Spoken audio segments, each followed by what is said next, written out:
Alrighty, this is Paul, and I'm talking about A Course in Miracles again today. And I'm sitting in the car, and the sun's shining. I had to try a few attempts to not get in the sun too much, but so today I asked Holy Spirit what to talk about. So he said the body.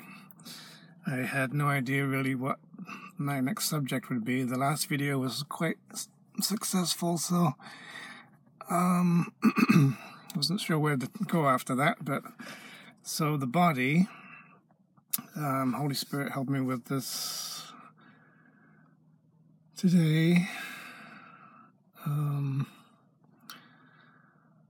So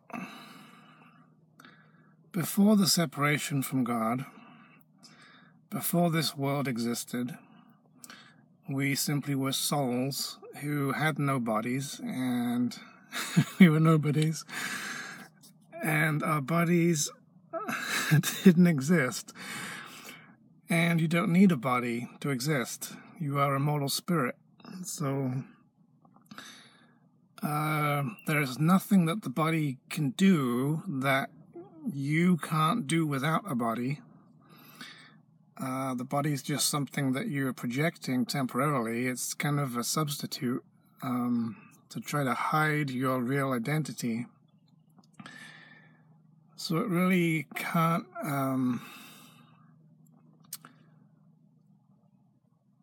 do anything that you really need. It doesn't really serve any real needs.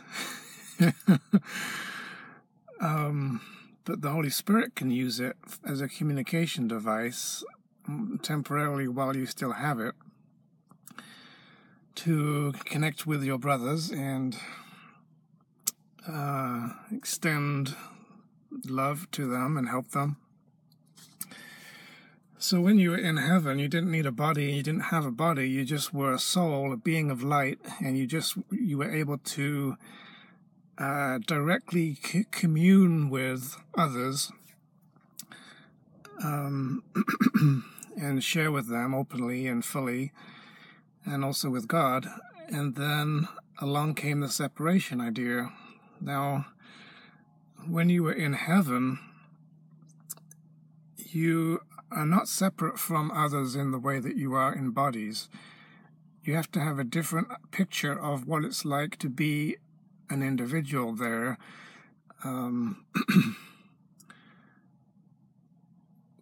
It's more like you are everywhere.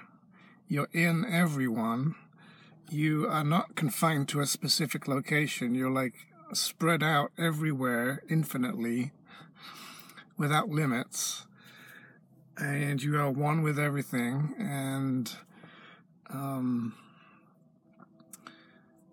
so other individuals, other brothers are also there, and they also are sharing everywhere, and they are present everywhere and sharing one with everything. And there's a lot of us. It's a big crowd. So that means that we all have to be overlapping and sharing the same space together.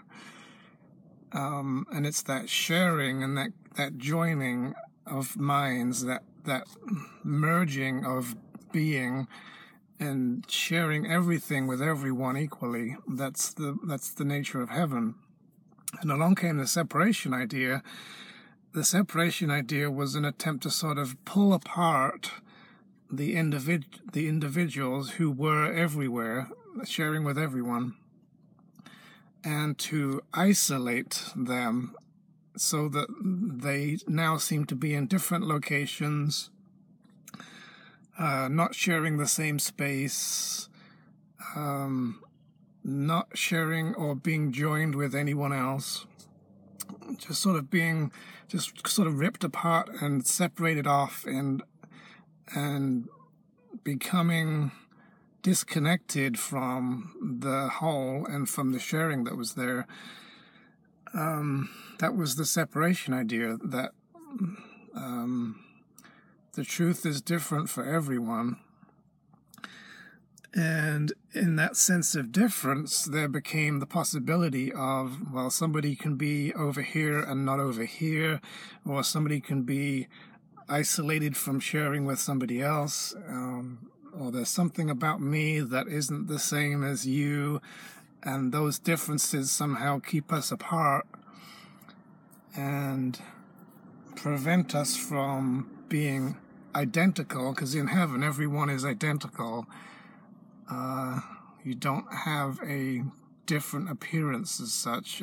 Every soul is in the likeness of God, so everyone is like God, and everyone's like a bright light that is just, everyone is light, light, light. There's no differences. But when we got into differences and trying to be special and emphasizing difference, that's when we had to become not joined, because now there's something about me that doesn't apply to you. So you can't share in this thing about me that's exclusive to me. And now you have something also that's different about you, that's exclusive to you. And they're both illusions, but it makes it seem as though we don't share something.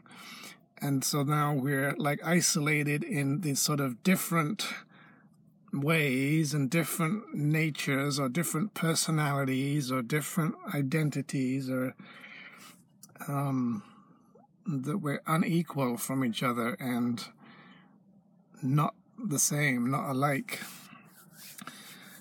And as the separation from God gradually solidified, the idea of being different became more and more intense.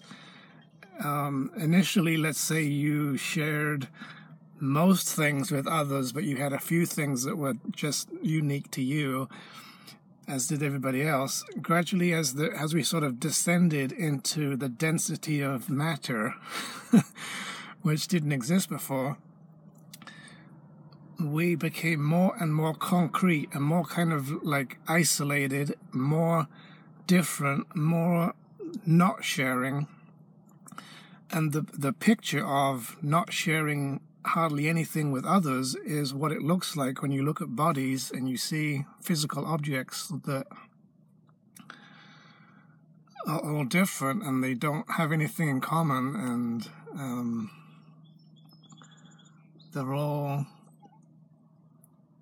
unlike each other.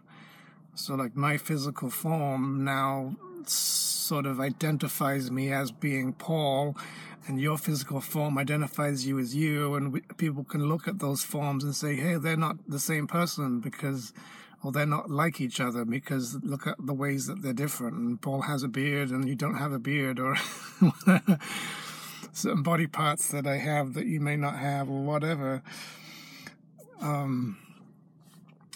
So then, as we fell into this illusion of being separate and isolated, it was like the sunship kind of split apart into little pieces. The pieces used to share with each other, now they're not sharing. Now they're like cut off and confined to locations, individual locations, and this formed bodies. Eventually, the sort of the logical conclusion of that process is that eventually you get down to a condensing of, a solidifying of that idea of being isolated and different. It turns into physical matter as sort of like the density of that idea becomes tighter and tighter until you get particles of matter and flesh and bones and stuff.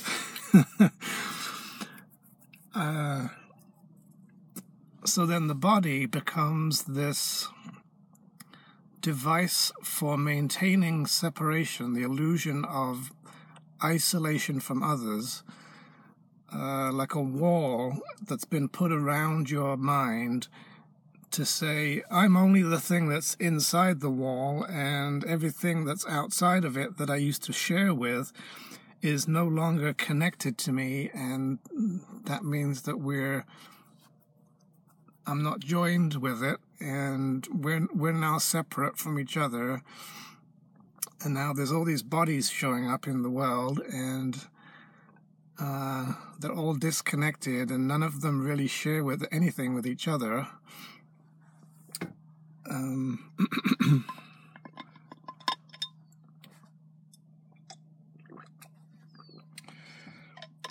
And so the purpose of the body itself, the whole reason for it initially was to split the sonship up and confine individual souls to individual forms, and to identify them with forms, illusions of different limited, small, little, broken away from each other,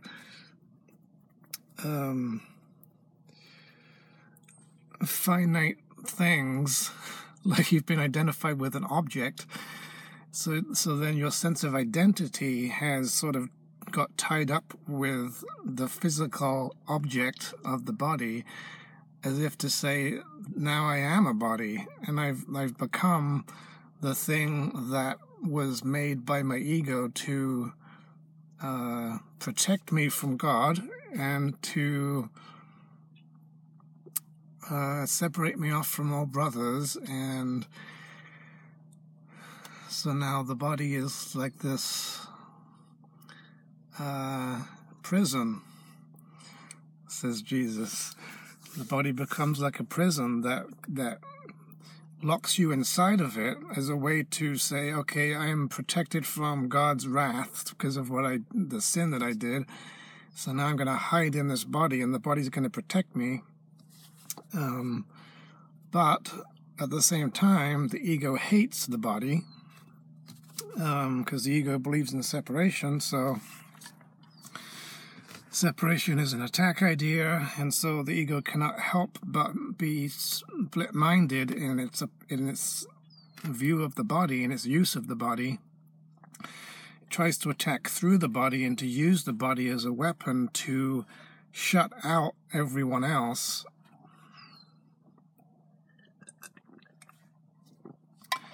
So it's like a resistance to joining with the whole. It's defense, and defenses attack you. And it is sort of it's as if your boundaries used to be infinite, and then you brought those boundaries all the way down to this one little body thing.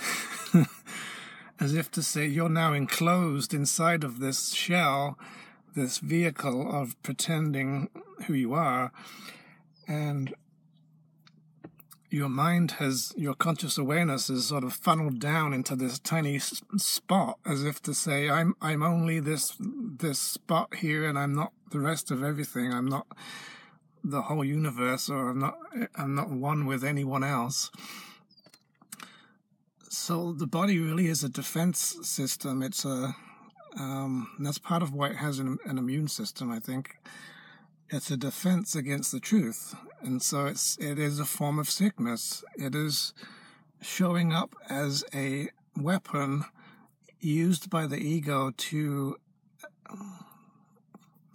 assert that I am separated off from other people, and just by that mere fact of being separated off, that is an attack. And it turns brothers into strangers. So now you get into this world with all these bodies, and most of them look like strangers, and you don't recognize people. Your eyes, your vision was made to blind you by sight of form. So now you look upon the surface appearance of the physical body, and by not looking past that, you identify that people are bodies because you see yourself as a body.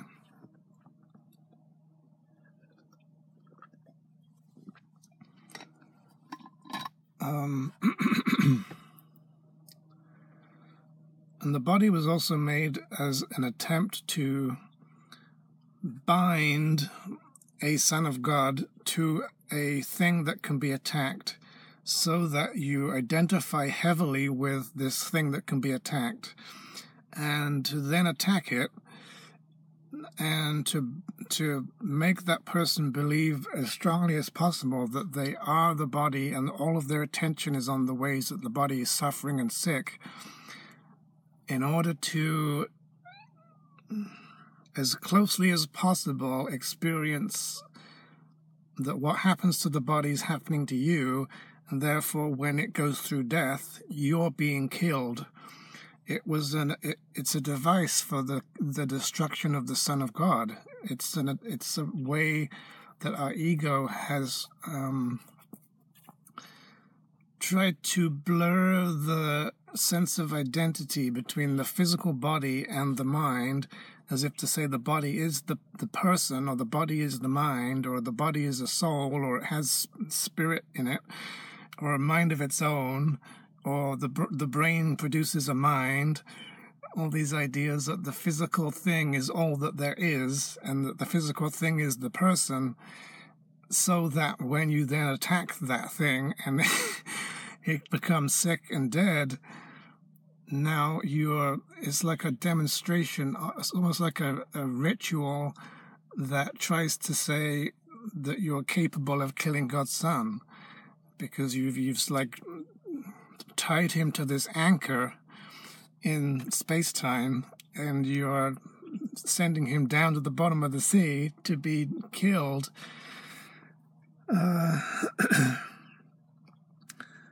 So the more that you believe that you are the body and that other people are the body, the more isolated you become, the more confined you come to the body, the more you bind yourself with the body, the more your body becomes your identity, and you think it's literally yourself. You become even more vulnerable, because even though it was made as an attempted defense, we know that defenses are only needed by those who are vulnerable. So the more that you think this body is a physical defense against the truth, the more you will believe that you are vulnerable, and then you become afraid. Just gonna have a little bite of my chocolate chip cookie to feed the body.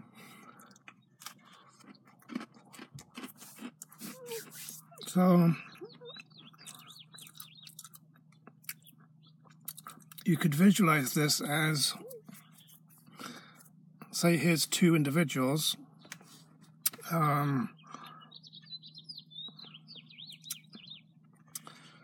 If you try to put a separation between the two of you, the separation becomes the body surrounding the individual. The more that you use the body to emphasize that separation is true, the closer it confines the individual and binds to them and sort of becomes their identity.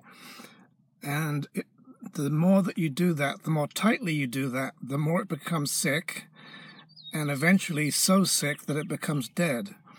So you have kind of a spectrum of how separate am I from others, going from totally dead, almost dead, dying, sort of sick, a little bit sick, not quite sick, no sickness at all. When the two individuals are sharing without any interference from ego ideas of separation, there is no sickness. As soon as those sharing individuals start being pulled apart and isolated into bodies, the more that they perceive themselves isolated, the more sick they are. Because what's happening really in your mind is that your mind is becoming split, because your mind is yourself, and yourself is everywhere, even within others. You're part of others. So when you perceive that there's a separation between you and other people, your mind must be perceiving that there is a split between yourself and yourself, i.e., the you that is everywhere and in everyone has been split down the middle, and now there's this outer part and this inner part, and the inner part you believe is that's all that there is to you, and the outer part becomes unconscious. But now you've got two selves. You've got a split identity, and this is what happens in a split mind. So now you will perceive that everything outside of your body is not you. Everything inside of your body is you. And that is sickness. That's a belief in a split mind. It's the idea that your body is the split, and it's coming between you and yourself. The wholeness and the infinite oneness of yourself has been divided off, and now there's a piece here and another big piece out there, and you've disassociated from that out there stuff. So now you think that you're only this consciously aware little part, and not the rest of you that's out there or in other people. So as you withdraw yourself from other people and go into isolation and fear and confinement and constriction and contraction and becoming more concrete and solid and confined, which ultimately produces sickness and death, the more that you do that, the more that you're actually denying the part of you that is out there, and therefore are making yourself sick. So you have this sickness based on the belief in separation between you and yourself, that you also see as between you and your brother and you and God. So if the body itself is a form of sickness and is covering up and blocking you from being joined with the rest of yourself and with your brothers and with God, then the body itself is a bit of a problem. It is the physical form of the wall that is between you and others. And then the bodies of other people do the same thing. Their bodies act as a wall, blocking you from seeing the other side of what's in them. So I don't know if you've noticed that typically when you see somebody in a body, you tend to look at their body and you think there's a person in a body. And how does that person look, and what clothes are they wearing, and look at how they walk and how they move and how old they are and what gender they are and what does their face look like and stuff. You see this surface, but you're blinded by sight of form. If your vision stops there and you only look at the physicalness of the person, you really don't see the person, because they're not that physical thing. They are something that's hidden by that physical thing. So people are like spirits who are moving around, projecting an image of a body to try to block your vision. And looking at their body, you're not really seeing them. So like if you think about yourself and how you are in your own body, unless you're like super heavily physically identified, usually within your own body you have a certain sense of that you have like an inside self. You don't often see your physical appearance of your face unless you look in a mirror or you're on a camera.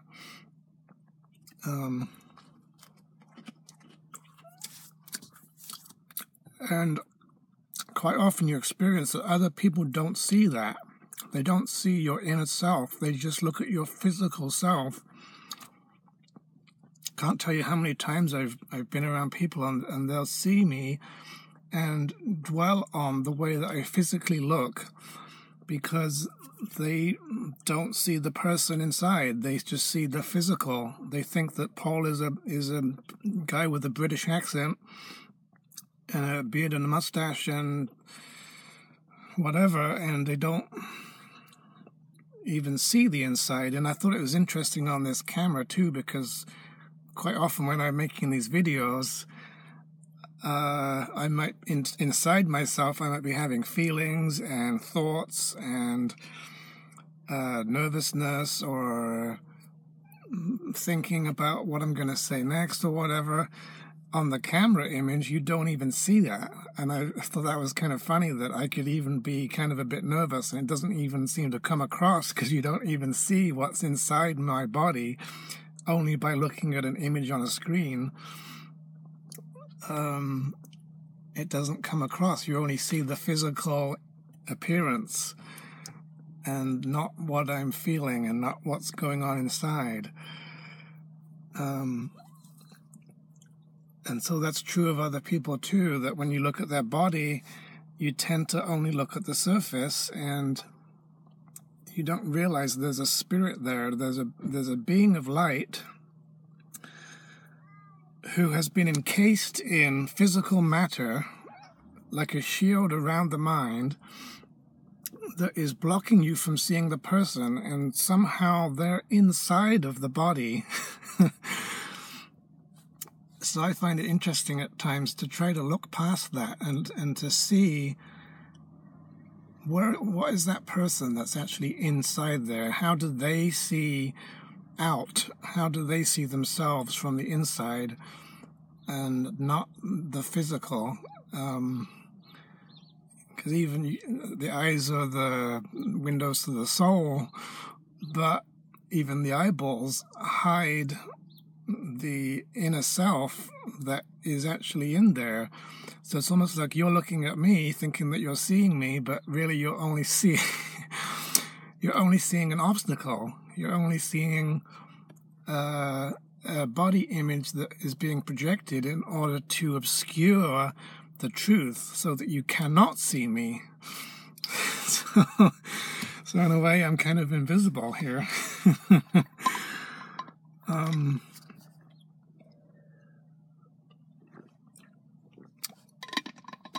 So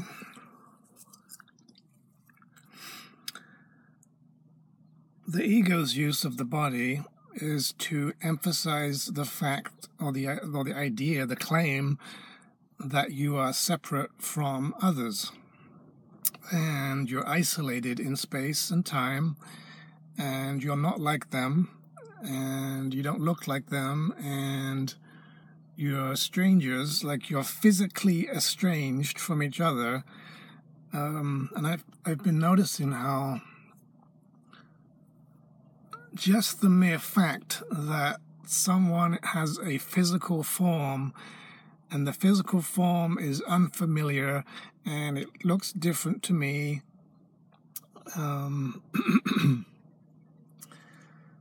it's not like myself, and therefore it's kind of hard to understand what it even is, and why am I seeing it, and it automatically, instantly breaks down communication. And I've often struggled with communication problems and being shy and wondering about how do I talk to people, and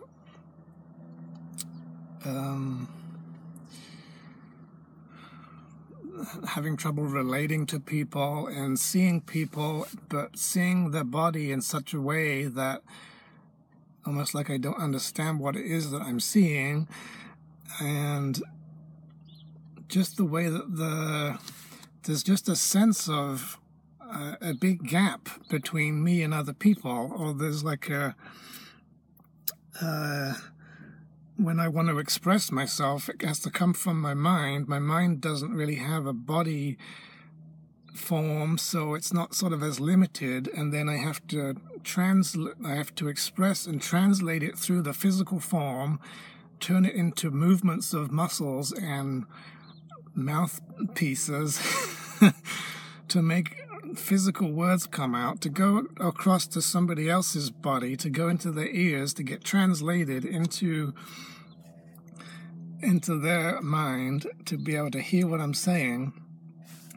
It's archaic. It's just the most awkward, unnatural form of communication. Just fundamentally, just speaking is difficult. It is. This is why people so often have arguments and misunderstandings and things, because we just using the body to communicate, using the body's way of communicating, is fundamentally a broken system. It is broken down. It was made to block communication and to come between people. So then we're using it to try to strain to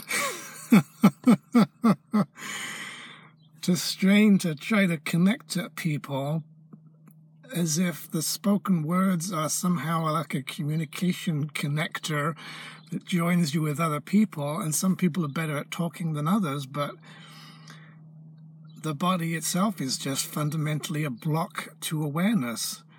It is an obstacle to peace. It is a form of separation. It is an idea of separation. It's a thought form.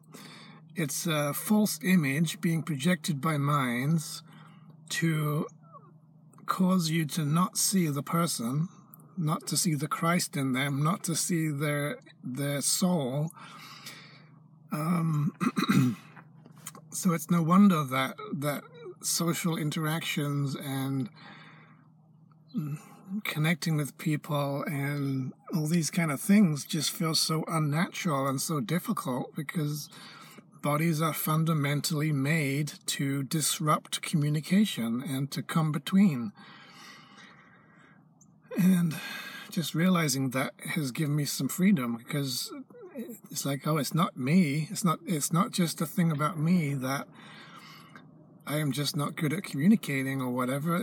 We're fundamentally inside a device that's very confining and isolating and limiting and narrow, and that makes it difficult to you have to translate what's in your mind into physical form through the brain, and to make the voice work correctly. And my voice doesn't always obey. It doesn't always have perfect clarity. Sometimes my sinuses are stuffed up, or my throat's tight, or whatever. Things that stop you communicating. This is the unnatural way of things in the ego world, that we struggle to communicate because the body is actually hindering communication. However, there is another way to use the body.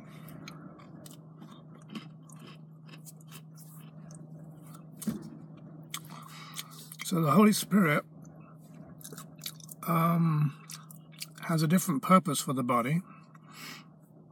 He wants to use the body as a communication device only.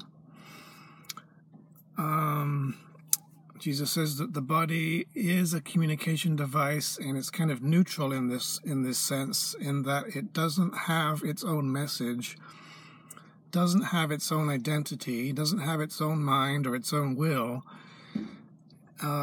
It's just a tool or a device that you use through which to extend your mind past the body, past other bodies, to join with other minds. And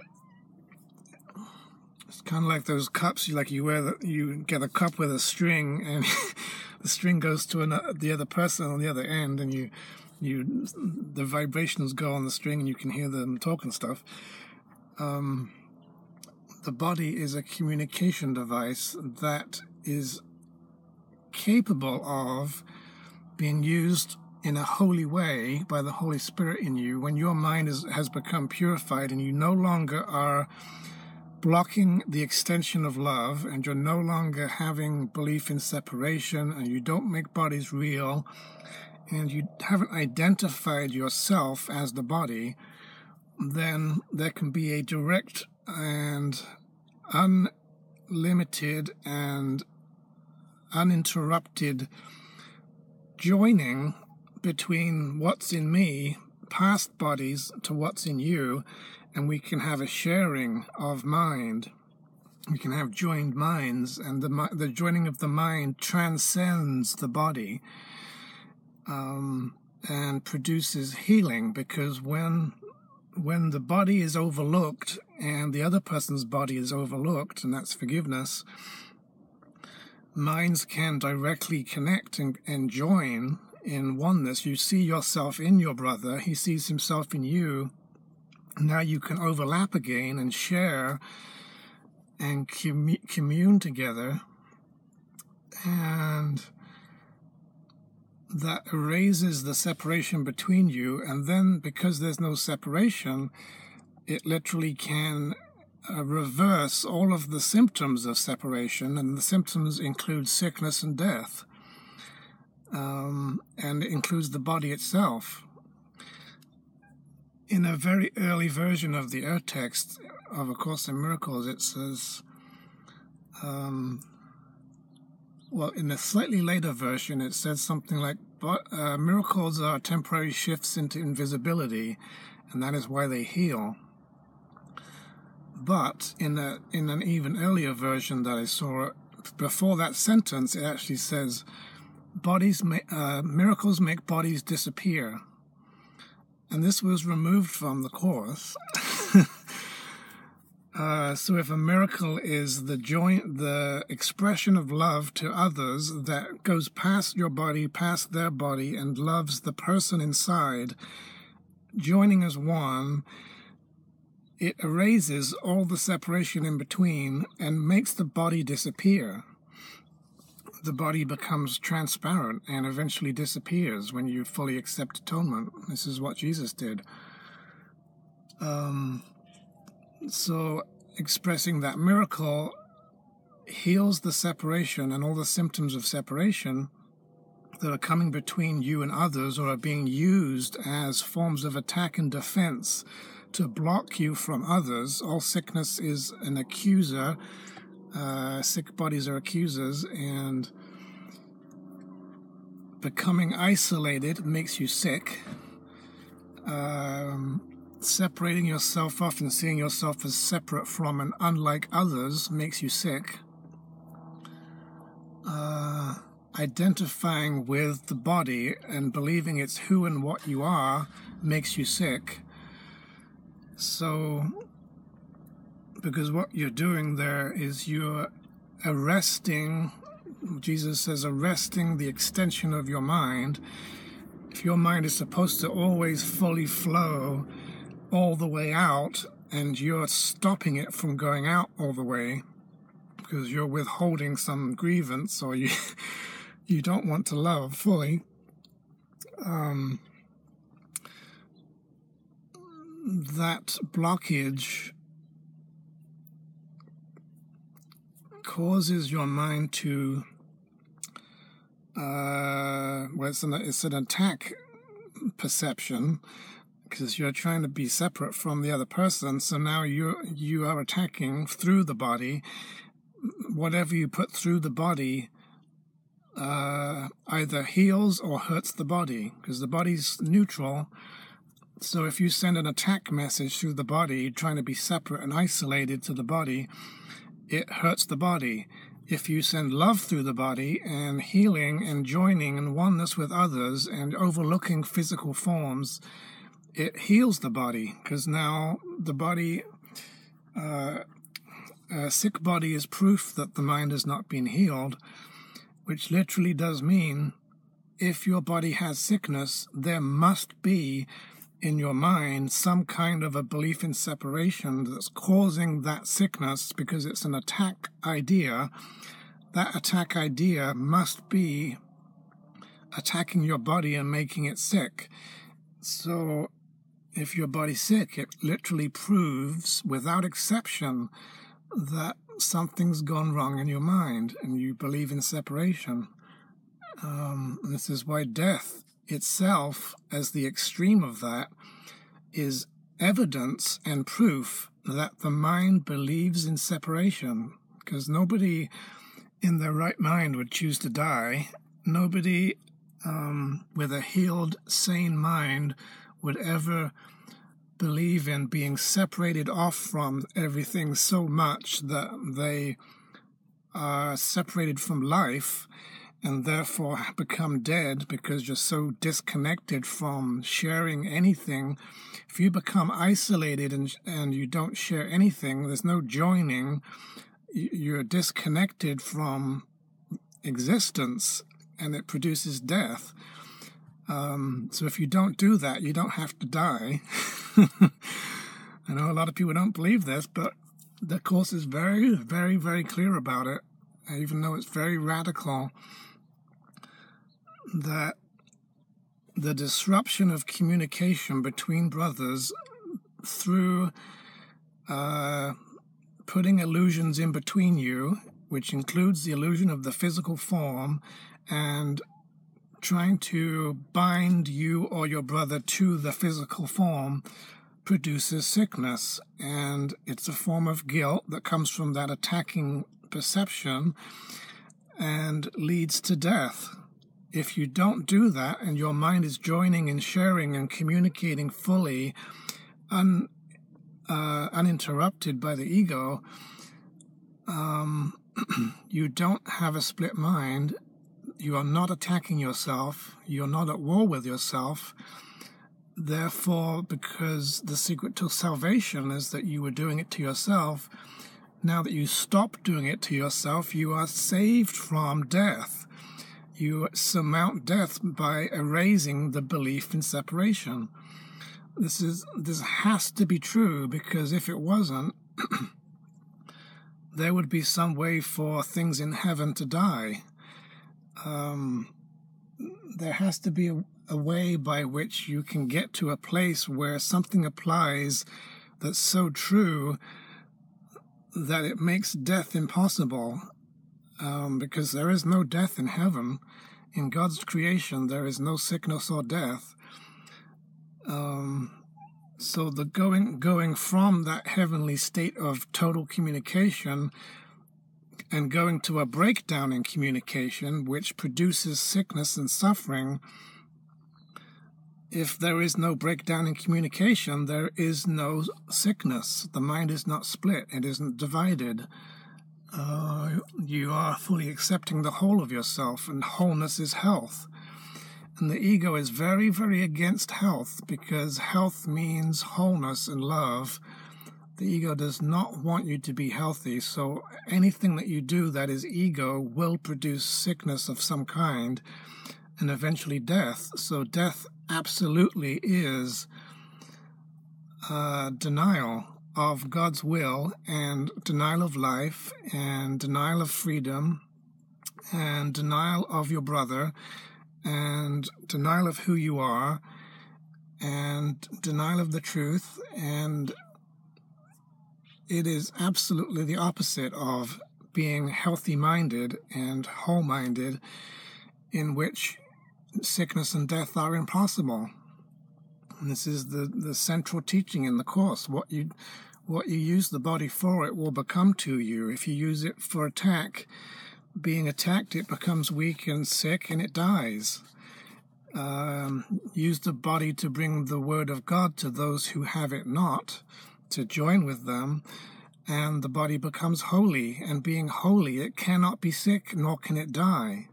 This is what the Course teaches.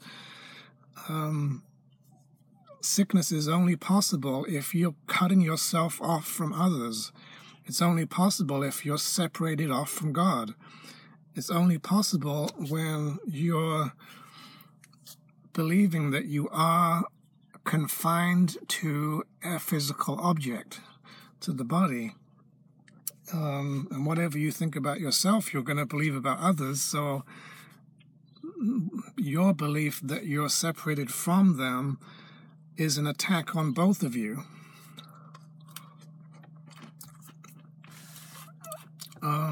So all separation is two-sided. It's not just about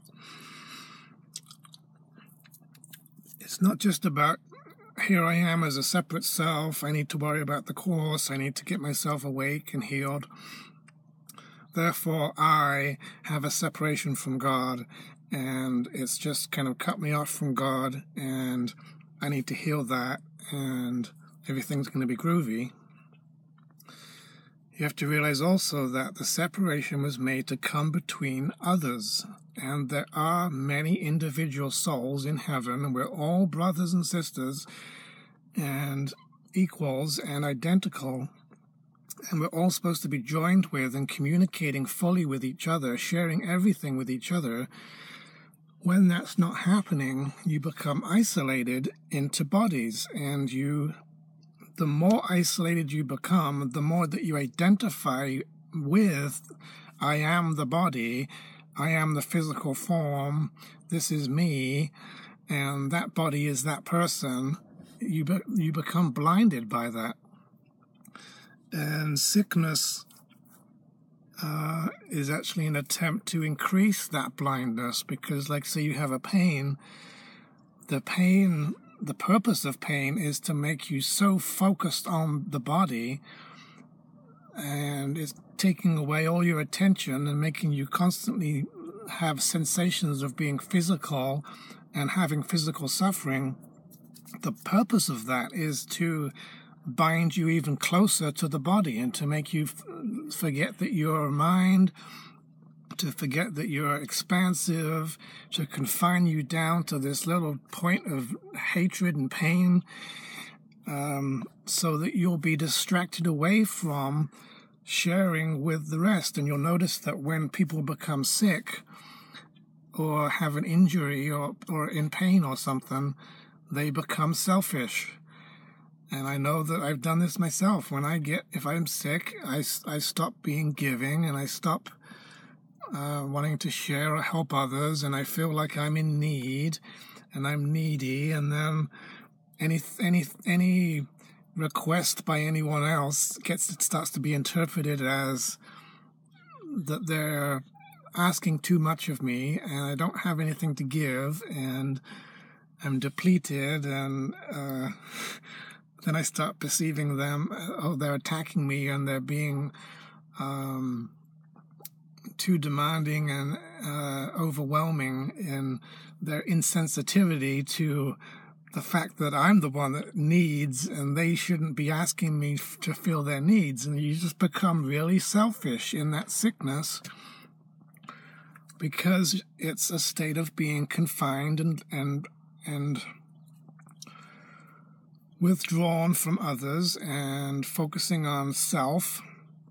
This idea of ego self, being egocentric, egotistical, is the idea that you've got this like really tight little insecure, little weak point of a self that's like a single point in space that is totally disconnected from everything else and everyone else. And if everything revolves around this central point, then that's classically being egocentric and being in ego and being selfish and not caring about others and not wanting to serve anyone and not giving anything, and becoming arrogant and insecure and violent and stuff. All of that is a contracting down to this idea of a centralized self that is confined and imprisoned in a small space, which is different to your real self, which is very expanded and open and sharing and loving and unlimited and free, and very giving and generous and full, and doesn't have any needs, is free of neediness, and is healthy and doesn't have distractions and things.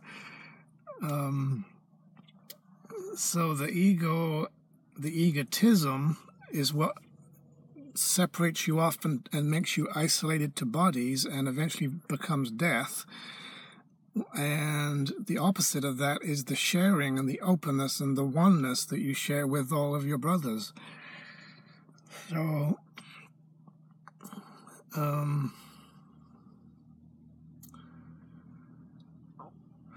what else do you want to say about this?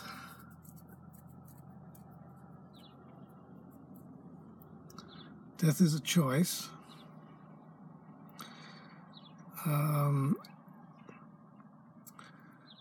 So we need to learn how to allow the full extension of what we are, love, past our body, not stopping at our body. If you stop your mind at your body and focus on your body too much or even at all, your body will become sick because your mind is only being allowed to get to the surface and then stop and isn't allowed to extend.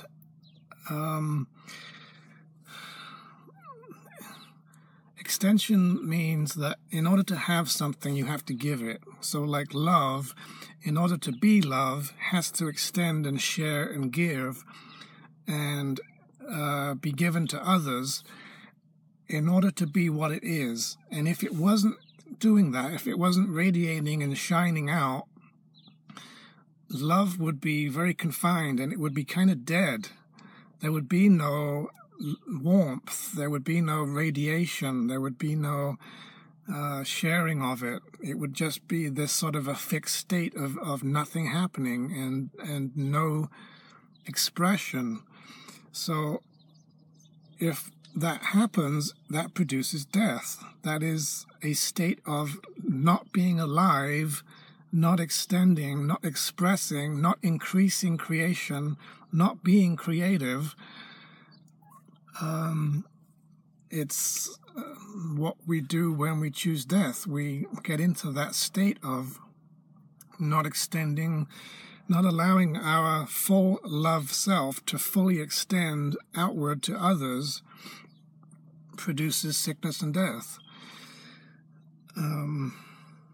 So we have to learn to let ourselves fully express love everywhere, all the time, in a body-defying way that goes past our body and past the bodies of others, doesn't even fixate on their bodies, barely even notices their bodies, and therefore doesn't hold the body against the person as if to judge them for how they look or what kind of body they have. It's completely nothing to do with the perfect soul that is behind or trapped inside that body.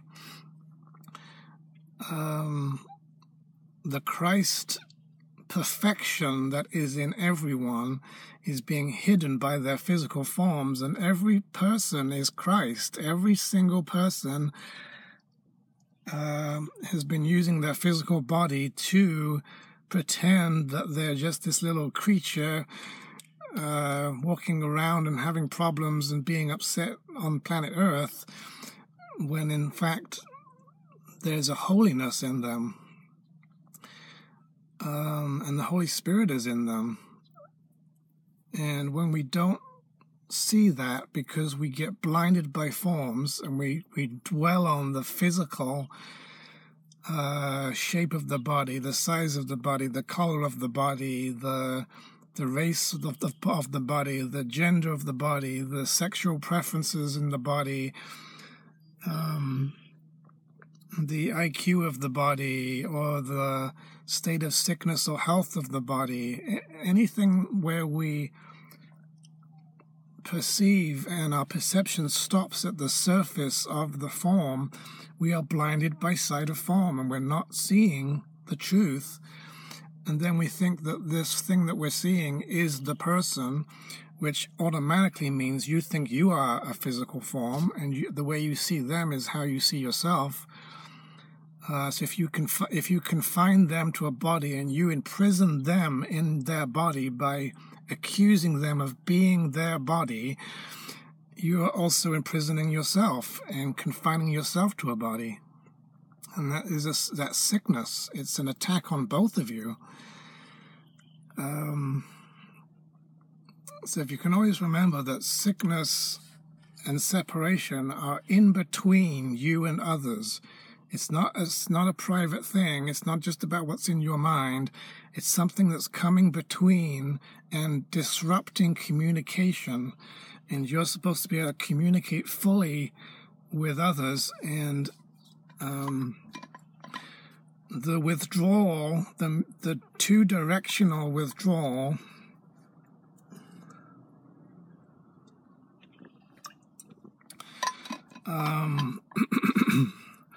where you're pulling away from others and they seem to be pulling away from you, that separation produces sickness, and it's going to show up in your body. And you don't want to suffer, so if you don't want to suffer, you have to love others. If you can't be in great health and not go through death unless you're willing to see past every form of separation and recognize that you are transcending of all ways in which you could be separated off.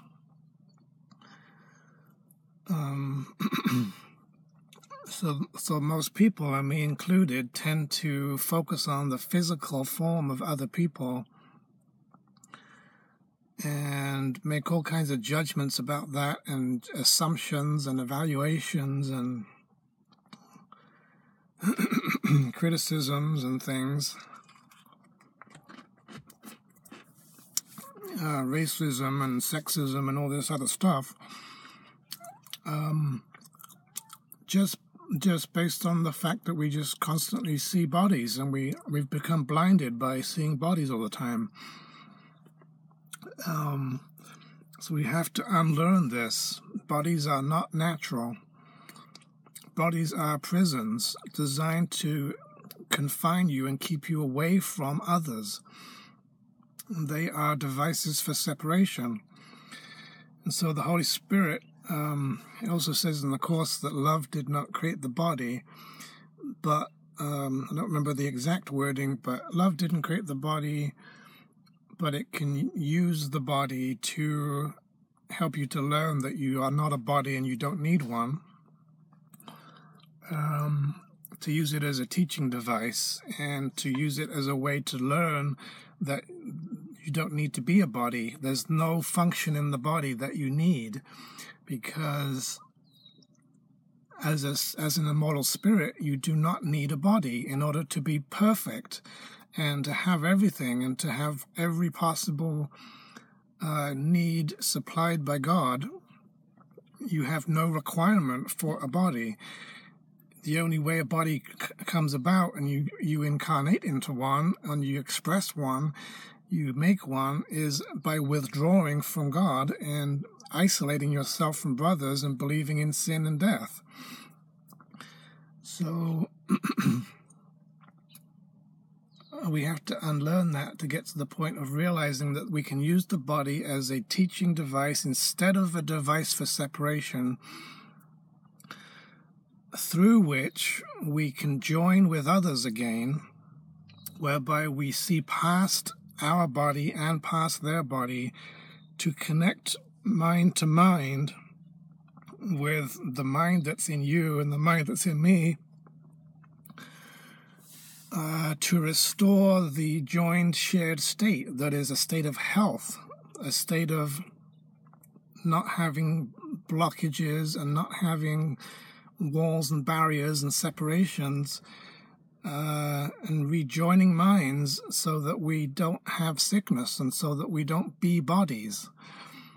Miracles unite you with your brother. That does not mean miracles unite your body with your brother's body. It means miracles unite you, who is an immortal spirit soul, who is currently trapped in a body, uniting that self with the soul and the Christ self that's in others, that is who they really are. Miracles unite brothers with each other. They make minds one in God. Doesn't mean they make them into one mind, one single mind. It just means that makes minds overlap and share and be joined with and merged with and similar to other minds. And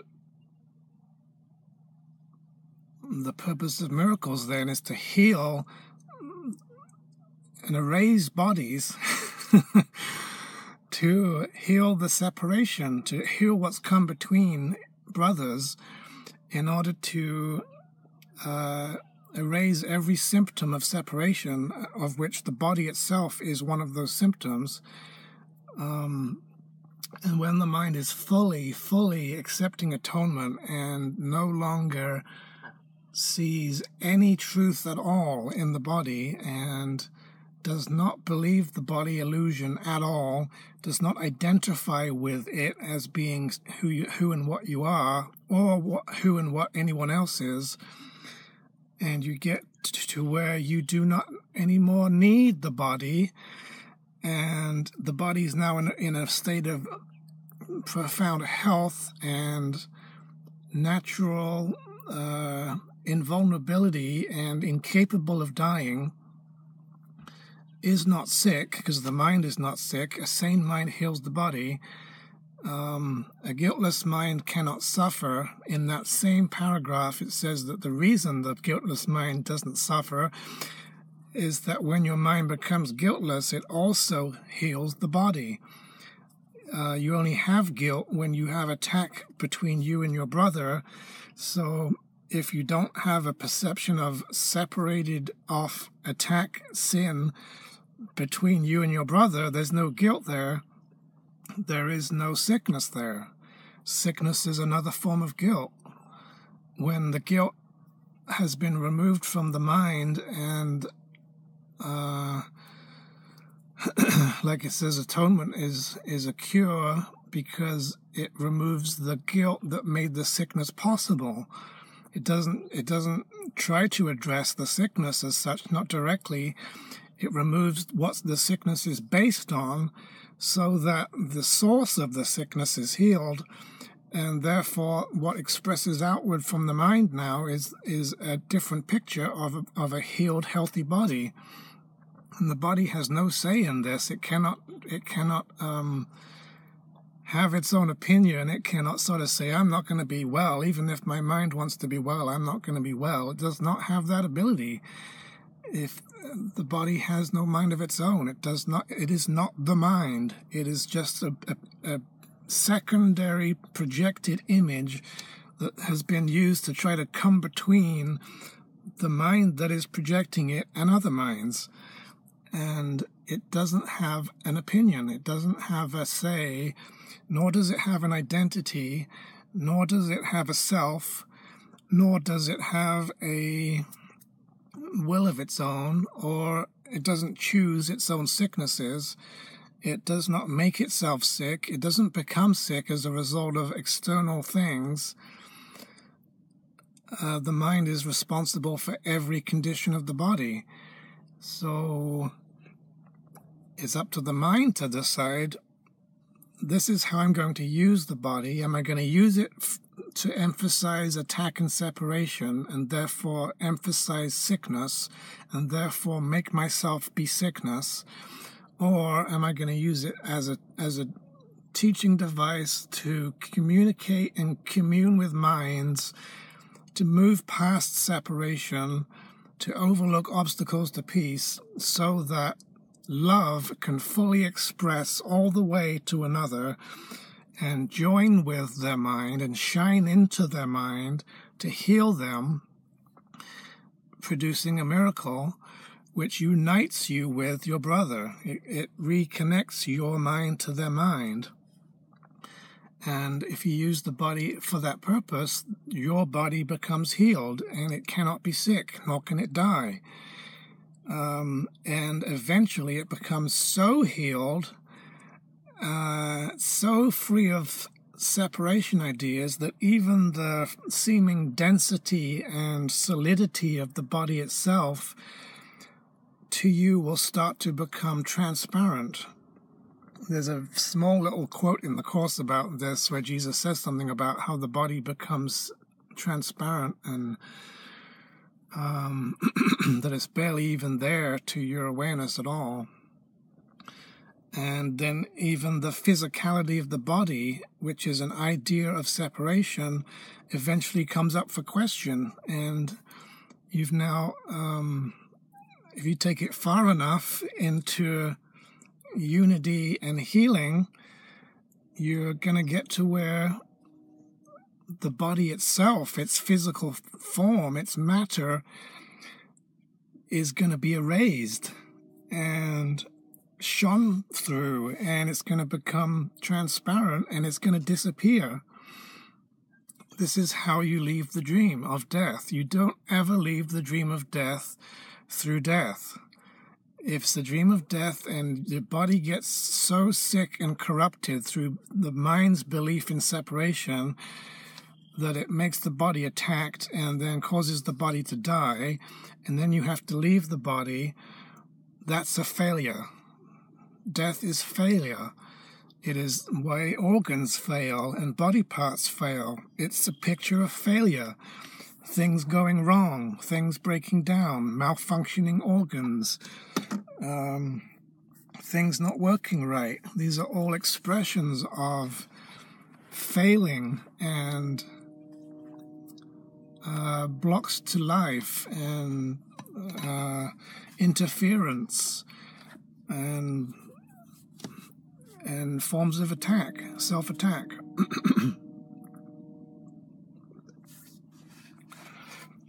So if you go through that and then the body ends up dead and you have to go leave the body, there was definitely something wrong with your mind. You must have chosen death. Nobody dies without their own consent. And in order to consent to death, you have to agree with separation. You have to agree to isolation. You have to agree to being attacked. You have to agree to failure and suffering. And a lot of people think that it doesn't matter what the body does because you're a mind. This is not what the Course says at all, and it does not mean it. If your body becomes sick, how does it get sick? It only gets sick because you believe that you're separate from your brother. And you are inducing sickness by fostering separation, coming between arresting the extension of your mind, stopping yourself from expressing love, isolating yourself away from life, produces sickness and death. So if your body gets to a point where it dies, it is proof, irrefutable proof, that you still believe in death. You still believe in separation, and being attacked and being a victim and suffering. It is not God's will that you suffer. It is not God's will that you be sick. Your body is not supposed to get sick. Your body is not supposed to die. You are supposed to get to where you can heal the body so much through so much truth and love and expression of love and extension of love that your body becomes perfectly healthy and then goes even beyond perfect health to where it becomes transparent and disappears completely because there's so much light in your mind that it shines away the body and makes it disappear. This is how Jesus left the dream in his demonstration of this truth, that he had no further illusions about his body, saw no more truth in it, and therefore completely overcame the idea of death. The idea of death isn't just what happens when a person has become so sick and old and dead that the body dies.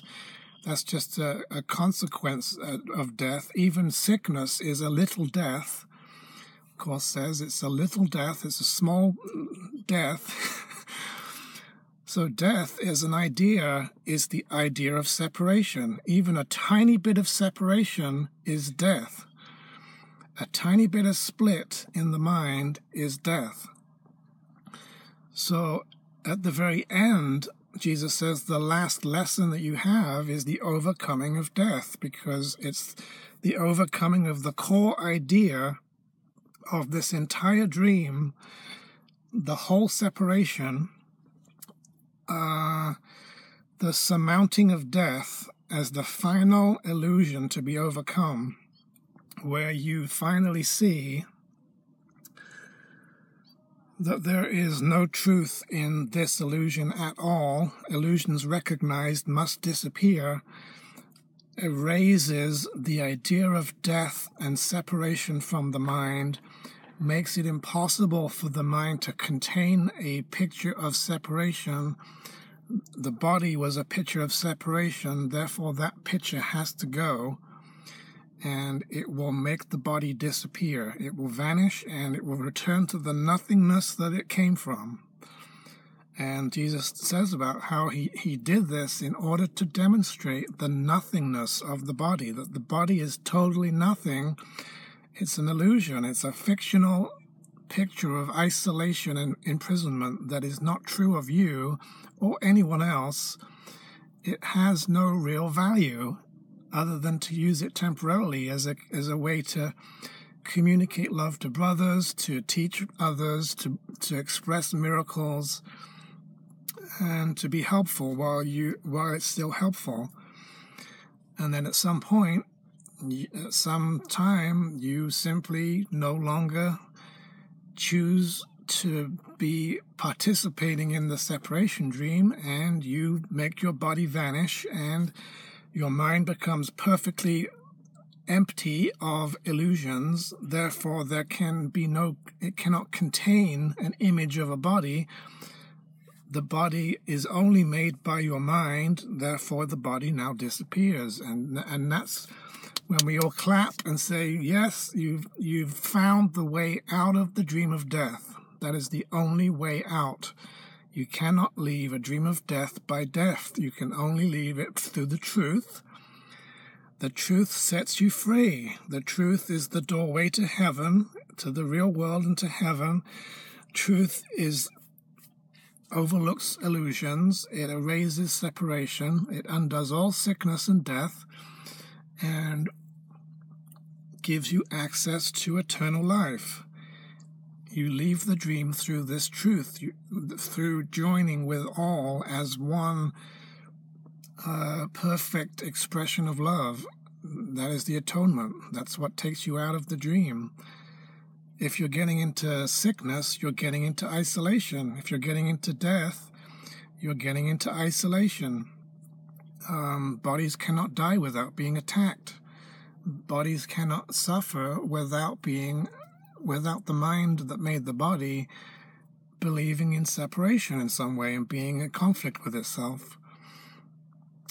So this is the teaching of A Course in Miracles, that there is no death. The Son of God is free. Does not mean there is death, but you're not the thing that's dead. Doesn't mean that. It means literally death is an illusion, and you're not supposed to have that illusion happening in your experience. You're not supposed to be being a body. You're not supposed to be being a body that is sick, and you're not supposed to be being a body that dies. If you're any of those, you are in a split mind.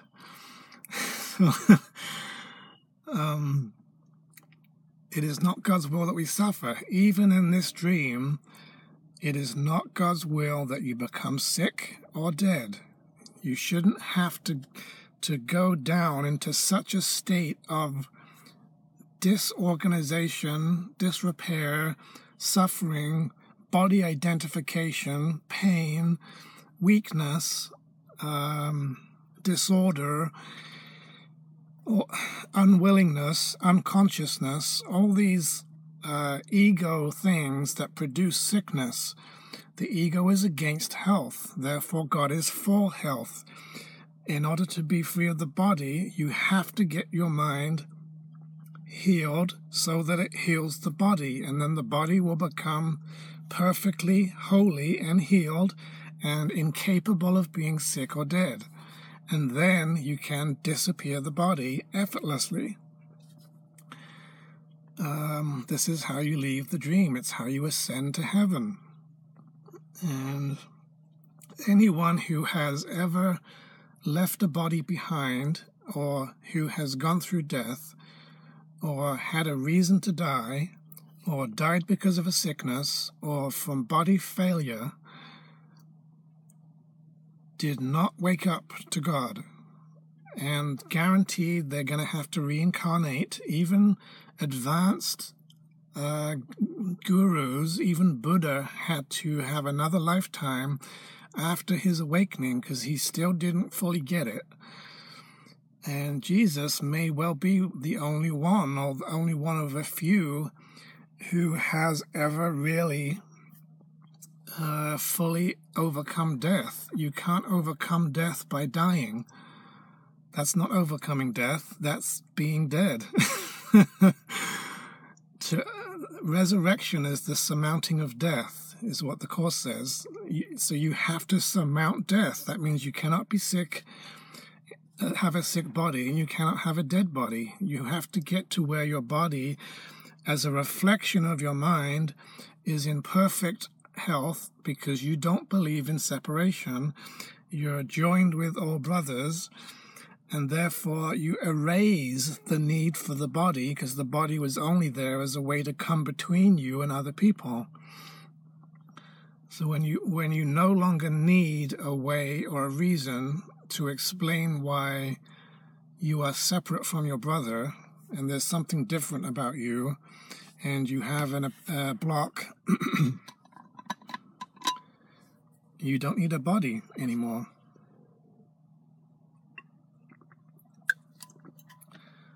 And you simply return to being what you always were, as a spirit being that doesn't need bodies to exist and is unlimited without them, has no limits, has no needs, has no restrictions, is even more free by not being a body, because the body is a limitation.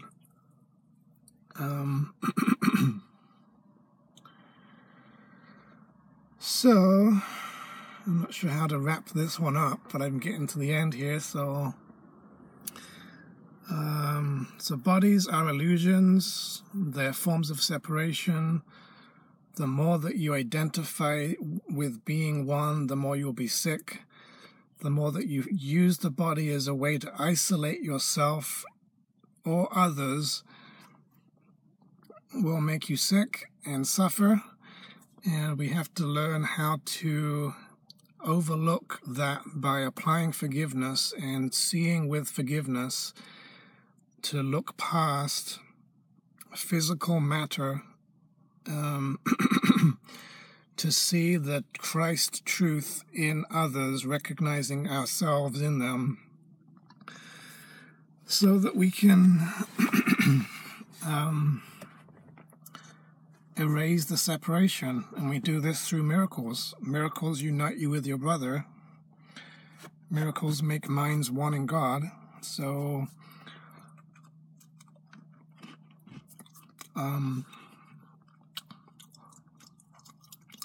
performing miracles heals the separation and restores wholeness and reverses sickness and death, raises the dead, eventually makes sickness impossible, and then the body becomes incapable of being sick, and then it disappears, and you are all that remains, the only thing that's real, that cannot be threatened.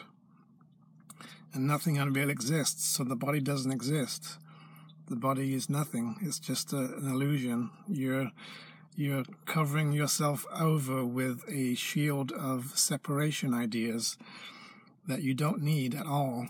So we really have to learn how to love the real self in others, rather than being deluded by their physical forms. And if we've got any issues with certain types of physical forms, we're going to be stuck. If we've got any problems with people who are too thin or too overweight or the wrong kind of sexuality or the wrong gender or from a certain background or a certain skin color or whatever it is, those issues are blocking you from seeing yourself and are judging yourself and making yourself hurt, and will produce sickness because it's self-attack. You are attacking yourself through that. So we're going to have to put aside all of our judgments and all of our grievances and prejudices in order to not to get to where you say the body making real ways that people say, like, oh, all bodies are equal and we're all, isn't it wonderful that this person is overweight, and isn't it wonderful that this person's thin, and men and women are equal, and blah, blah, blah. There's still illusions. That's falling way short of the truth that no one is a body. Bodies are fiction. Bodies are an attack on the person's identity. Bodies are trying to come between you and other people. So exalting their body and putting it on a pedestal and saying it's just as special as other bodies is absolute bullshit. It is a lie. It's another way of keeping bodies and keeping separate people, keeping people isolated from each other. It is not equality. Bodies are not forms of equality, and they're not capable of equality. They're only capable of making things different. So the bodies have to go. The bodies have to be erased. The bodies have to be transcended. And you have to learn that people are not bodies, and you are not a body. I'm not a body, I'm free. And only have relationship with the love that is in both of you. To have a holy relationship that recognizes the holiness, not the partialness of the body, the wholeness of the person that is a magnificent being of light that we're just not seeing because of the body's blindness. Bodies are not special. Bodies having special relationships where they hook up and have sex in order to exclude all the other bodies is an attack that tries to shut out others in an effort, a ritual of fake joining. Bodies cannot join. All they can do is move into the spaces that the other body doesn't occupy. We call that joining. You cannot join physically with anything. Physicality is made to block joining and sharing. Physical matter, particles cannot overlap, and they cannot share the same space. There is no joining physically. The only way to join is to join minds past the physical, overlooking the illusion of the physical and not believing in bodies, not identifying yourself or others as separated off into a body, so that you can recognize that we're one, we're joined, we share everything. We literally can merge our experience in our mind. We can love each other. Love is actually more of a potent form of joining than the bodies that we love through. And love should eventually go past all bodies and be unconditional. You can only have unconditional love if the sin of the body is not being held against the individual soul. Bodies are the idea of sin made flesh and projected outward. The idea of sin has to be overlooked, otherwise you will hold it against people. You're holding their body against their body, against their person. So lots of stuff to forgive, lots of stuff to let go of, overlook, to challenge, to question. Learning not to believe in bodies, learning not to identify yourself as a body, and to get your awareness to stop being blocked and obsessed with your body. If you're just always obsessed with your physicality, pain and pleasure are the same thing. They both bind you to the body. You have to learn that you're not a body. This is the whole point of the Course, is the reversing of the separation idea. Bodies were made as part of the separation idea. Therefore, I'm not a body, I am free, is the reversal. So learning that you're not a body. But that doesn't mean denying that your mind causes your body's condition. It doesn't mean you get to let the body suffer and die because it doesn't matter because it's not your mind. You still have to have atonement on both physical and mental levels, because the body's in the mind, and the mind has to become healed so that it's free of guilt, so that it doesn't attack the body, so that it heals the body. A sane mind heals the body. Anyone who's sick does not love themselves, and if they did love themselves, they would not attack themselves and would not cause themselves to be sick in the body. This is what Jesus teaches. So anyone who has a sickness somewhere doesn't love others, and because they don't love others, they also don't love themselves fully. And there's been a separating off and a rift between, which has attacked both of them and has produced sickness. So if you really, really fully love, it makes sickness and death impossible, because in love, in God's unconditional love, there is eternal life, immortality, invulnerability. Nothing real can be threatened. Love is real, therefore it cannot be threatened. So when you use the body for love and for bringing love to others and extending love only for that purpose, your body must become healed, and then eventually so free of illusions and so empty of separations that it vanishes. So I think I will stop there. So I'm going to run out of storage here. So, so a bit of an unplanned topic today. Hopefully I didn't ramble on too much and you got something out of it. I didn't really have any preparation, and I didn't do any reading or anything. So just shooting from the hip.